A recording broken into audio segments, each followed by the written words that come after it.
Welcome to Human Factors Tech, where we explore how technology is shaping the human experience. I'm your host, Jared Degnan. Every week, we dive into the latest innovations in AI, human factors, and design. We'll talk to experts who are building the next generation of technology that empowers and inspires. Join us as we uncover how tech is transforming the way we as humans live, work, and connect. Let's build better technology that embraces and enhances the human experience. Welcome back to Human Factors Technology. I'm Jared Degnan. Thank you again for joining us on this really interesting adventure about understanding humans and how technology applies to them. So this is going to be a really exciting episode for me because I've been thinking about doing this topic for quite some time. And the topic is personas. In case you are not already familiar, personas are usually descriptions of a particular person, a role, a behavior, and the purpose of them is to get all of your team members, project members on the same page as you about who is it that you are actually designing for. Now, personas are usually very one-dimensional, and I will show you an example of one in just a moment. But I was intrigued about 6 months ago with an idea that I saw on LinkedIn, which was this concept of having an interactive persona, something that you could prompt, something that you could discuss ideas with, something that you could provide concepts and the persona would react to it. And I think what's really interesting about this is this is what personas were originally designed for. So if you're a design thinker, you know that part and parcel of creating a persona is about understanding the human behind whatever product, whatever interface, design, journey that you are creating. And we are all at some point in time encountering this challenge that personas can only take us so far in terms of helping us to model the challenges and issues that we might have to navigate when a product or an idea or a technology comes to life. Before I go any further, I will mention if you are listening to this on any type of audio environment, so if you're on Spotify, if you're on Apple Podcasts, please feel free to go over to humanfactorstech.com or go to our YouTube page at Human Factors Technology on YouTube and watch this video because I've got some screen grabs here and I'm going to show you how I actually create these personas. So what's been really interesting about this is that there weren't a ton of instructions on how to create these interactive personas when I first started doing these about 6 months ago. It was an idea from a friend of a friend, and I thought to myself, this is a really good idea. Wouldn't I love to be able to write a letter to a CMO or create a value proposition to a CIO, present it to this persona, and see how they would react and be able to refine and be able to create something that is going to have a better chance of success. Wouldn't that be cool? And so over the course of the last 6 months, I've been experimenting. I've been experimenting with a lot of different persona types. I've been using it for a lot of different reasons. I'll show you a couple of those in just a second. But what I have found is that these personas are really, really intriguing as it relates to creating what should be the next generation of technologies. And I say this not just because, hey, I really love AI, but because this is something that the more we understand our target markets, the better off we're going to be. And it is really easy for someone who is highly immersed in technology to be focused on the technology. They get siloed, which is what good professionals do. We get into the zone.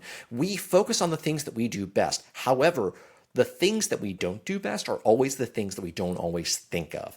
So what I love to do is use these personas to challenge my thinking of various concepts. So I have never been a CIO in my life. I have worked with hundreds of them, but at this point in time, would I be able to actually be a CIO in a role? Probably not. I don't eat, sleep, and breathe it. I know how to be a program manager. I know how to be a technologist. I know how to be a consultant. These are things that I live every single day. But to walk a mile in somebody else's shoes, that's extremely valuable. And that's what personas do for us. So without any further ado, I'm going to go switch over to my desktop and I'm going to show you a little bit about how I do these things. So a couple things that you need to have first and foremost. You do need to have a ChatGPT account here. This is something that is beyond the normal. It is the one that you pay for. Now, I will mention that I truly do believe that ChatGPT, if you use it ethically, if you use it within the confines of the information constraints of your particular job, if you are respecting data privacy, I think it is fantastic to use ChatGPT in almost any way possible. I have found some amazing developers that have created some amazing GPTs, and I have leveled up my game because of AI. And it does not replace me by any chance, but you'll see that if you know the right questions to ask and you know what good looks like, if you know how to call BS on, AI information, then you're going to find yourself in a really good, advantageous place. So, as I mentioned, I have created a couple of GPTs before. One of my favorite GPTs is my strategic CIO advisor. So I have literally created an advisor that acts like and helps me respond to different value propositions. So as I create technologies, as I create services, I use my strategic CIO advisor all the time to help me understand. So let's just see. What if I told you I could save you $100 per user on technology? How would you feel about that? And how should I best relate this to you so that you pay attention to my appeal? Question mark. All right. So as you can see, this is really interesting. So it's not just saying, yeah, great. It's saying I would be intrigued, but my immediate reaction would likely focus on whether these savings align to the broader business goals and address my key priorities as CIO. My role isn't just about cutting costs. It's about driving value through technology. I really like this because this, to me, this is how I sharpen my own value propositions. But as you can see, there's a split screen here. There is the create and /configure, and then there is the preview pane. So let me kind of go back. As I mentioned, I've got two different CIO personas for different reasons. And then I also, because I am a program manager and because I like to speed things up a little bit, I have actually programmed this Progree ChatGPT to help me speed along the development of some of my assets. So I mentioned you need two things. So the first, of course, is a GPT account. The second is some research. So let's just say that I am building a CMO persona. So as you can see here, let's switch this over to the icon view, which apparently I can't do to save my life. But let's just say that I want, some really interesting things. So Deloitte and the AMA, the American Marketing Association, does some great research. And in particular, this one is around a CMO survey. It was just released in spring 2024, so it's pretty fresh, which is exactly what you want. Now, where do I get this stuff? The answer is I get it from the web. I get it from where everybody else is. So I go CMO survey 2024 because I don't want anything that is completely stale. So as you can see here, there's some really interesting things. There's a sponsored post here, state of the CIO report, or this is not really what I want because it's CIO. But let me tell you that, so first and foremost, you can find surveys on just about any C-suite out there. The thing that I have found most interesting, though, is that, again, there is different levels of fidelity within research. The first level fidelity is just basic research. It's like, hey, this is what a CMO cares about. Second level of fidelity is these research surveys, these things that actually they have surveyed executives before and they amalgamate all of the material together. Now, in this particular case, I'll just go back to this real quickly. What I love about this particular CMO survey is that it actually dives into individual industries and what they care about. This is, overall CMO survey, which is great.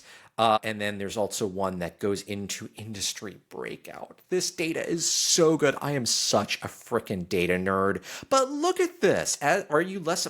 It asks about the economy. This is so good. It's crazy. So when I have a high fidelity piece of research like this, I usually don't need anything else. That being said, what I love, the highest level fidelity that you can get is executive interviews. So in this particular one, this is an interview with Melissa Lowry, who is a CMO for Zelle. And what's really interesting is that this is a transcript. So this is directly what Melissa has said in her interview with, who's this with again? This is with McGraw-Hill. So, really a very good survey, a very good research interview. So, you can go in and you can search around and you don't need a ton of information. I would say 4 or 5 pieces of research are really good. I would also say that don't skimp on getting diversity of opinion. So as you can see here, this is one from Gartner, and it's a CMO survey that's in 2024. Now, again, if you've done research in any way, shape, or form, you will know that research is best when it's most recent. So I would say do it in the last 12 to 18 months, if not the 12 to 24 months.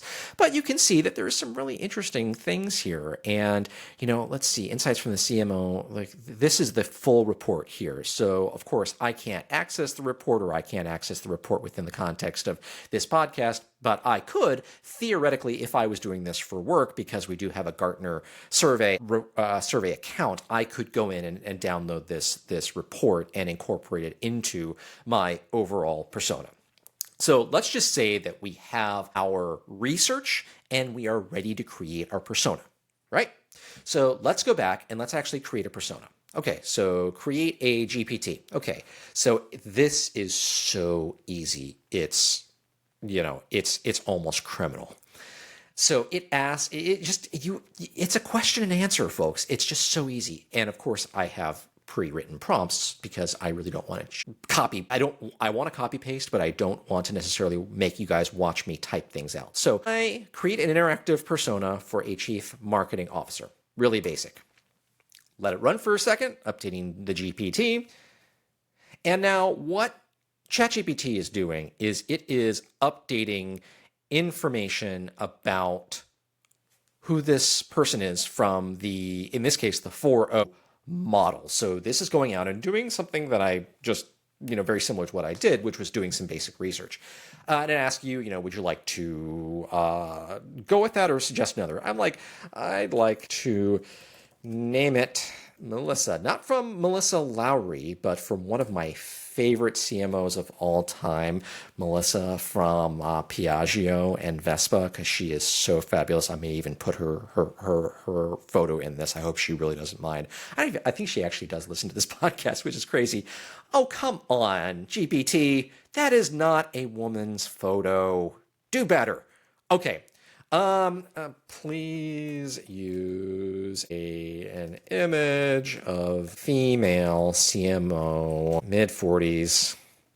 Not because CMOs are in their mid-40s, but because I'm in my mid-40s, so deal with it. Hopefully this will update. I usually don't get too wrapped up in these images, but I don't know if you guys clocked it, but I did create a CIO image for Larry, my strategic persona, for CIOs. So let me see if this guy will actually do it. All right, so while this does it, interesting, GPTs run very slowly or slower as it relates to creating images. But while this is doing this, I will also say when being asked to judge or react to a persona, first ask the industry and context, including familiarity with context if not already provided. That's not too far off from the Melissa that I had in my mind. Let's make it professional, but likely any other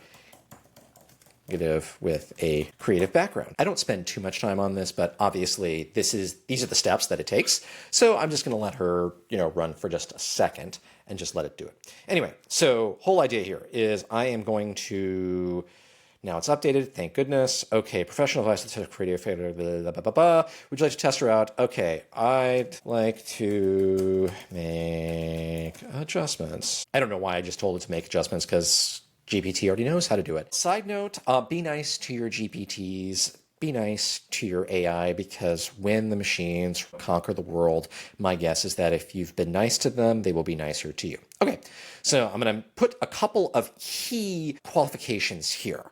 So the first, I'm going to just say, when asked to judge or react to something as a persona, first ask the industry and the context, including familiarity with the context, if not already provided.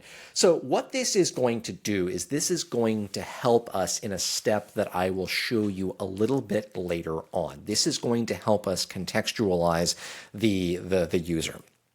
Okay, so I am going to upload from my computer. I am going to go to my desktop, my CMO persona, and I am going to upload all of these documents all at once. Please inform the persona's knowledge with the attached information. So what the GPT is going to do right now is this is synthesizing all of the information that I am providing it. It is using it as a context in order to be able to respond to me. By the way, so what I really love about this is that GPTs all operate off of general information, and this allows you to get a little bit more specific, which is just phenomenal, especially when you're trying to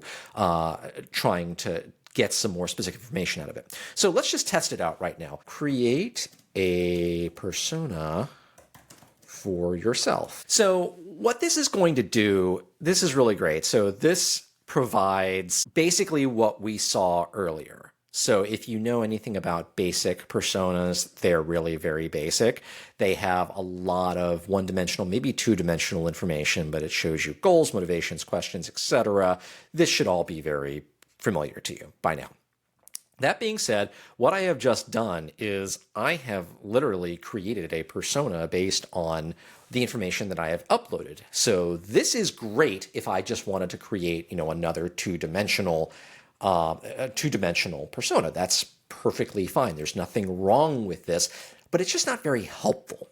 So that being said, let me take just a half a second out of this because I do want to talk a little bit about Happy Path.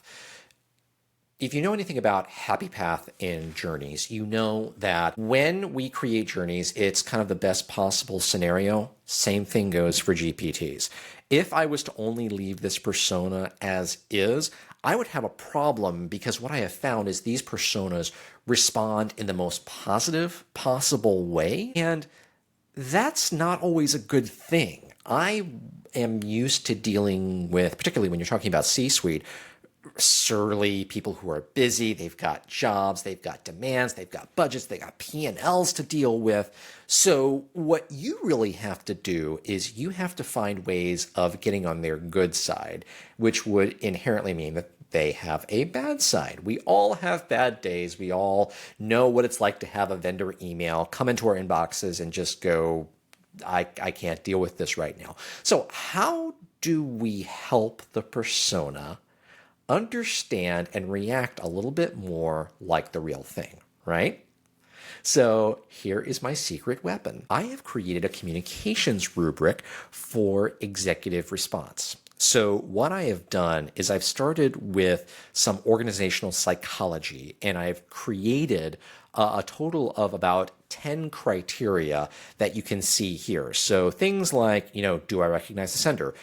How relevant is the content to my job? And what's really fun about this is that this assigns various point values. And then at the very end, you can see there's a scoring guide here.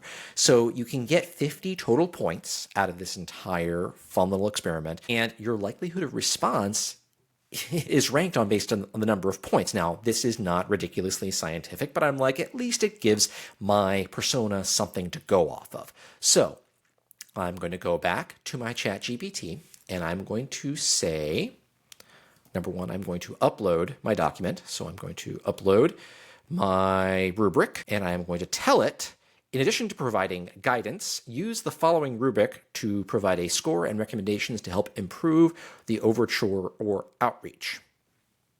Uploading that. It's updating the knowledge base. I wish they would play like on hold music. Okay, great.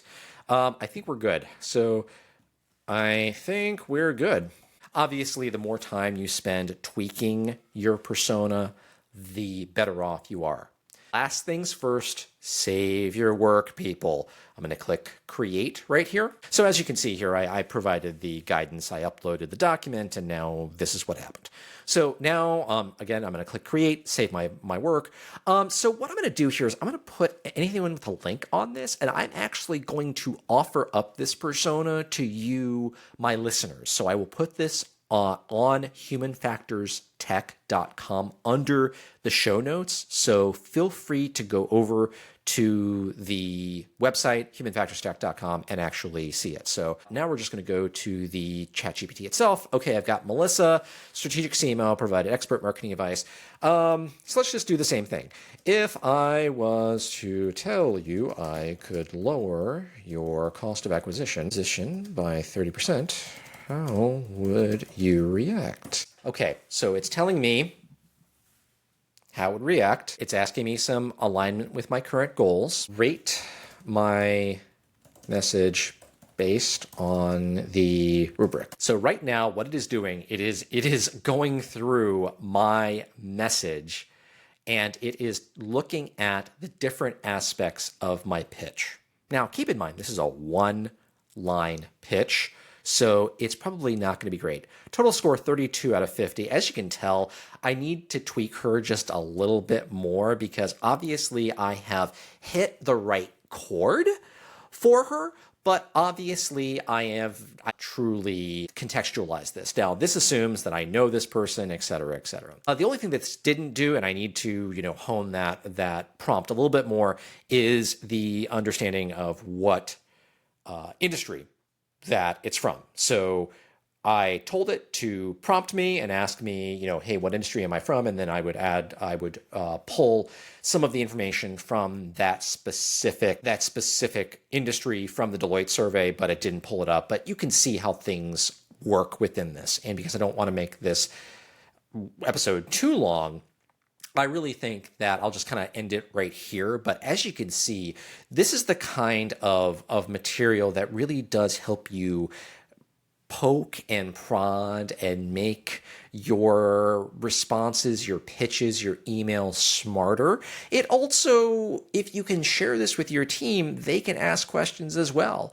Now, hopefully, as the GPTs get a little bit more advanced, we'll be able to build in like user interface testing into something like this. I know there's already UIs out there or AI UIs out there to do this, but I just find this extremely interesting and I just love this technology and what it allows you to do. So I think that's going to be it for this particular episode. I really appreciate everybody tuning in. Let me know how you like this. I really enjoyed doing this because it's sharing more about where I'm coming from and some of the tools that I have found extremely valuable in order to do my job as a technologist, a consultant, and a strategist. So with that being said, thank you again for tuning in. If you would like to know more about these personas, please go to humanfactorstech.com. What I will do is I will not only upload the link to Melissa, the interactive CMO, but I will also link the document, the PDF of this rubric that I have created for you to use in your own personas. So that being said, I will encourage everybody to stay human. Thank you so much for tuning in. Please like, share, subscribe. And I guess until next time, folks, I will catch you guys later. Thanks for joining us on Human Factors Tech. If you enjoyed today's episode, be sure to subscribe, rate, and leave a review on your favorite podcast platform. To stay up to date on future episodes and explore more about how technology is shaping the human experience, follow us on Instagram or visit our website at humanfactorstech.com. Until next time, stay human and keep building technology that empowers and inspires.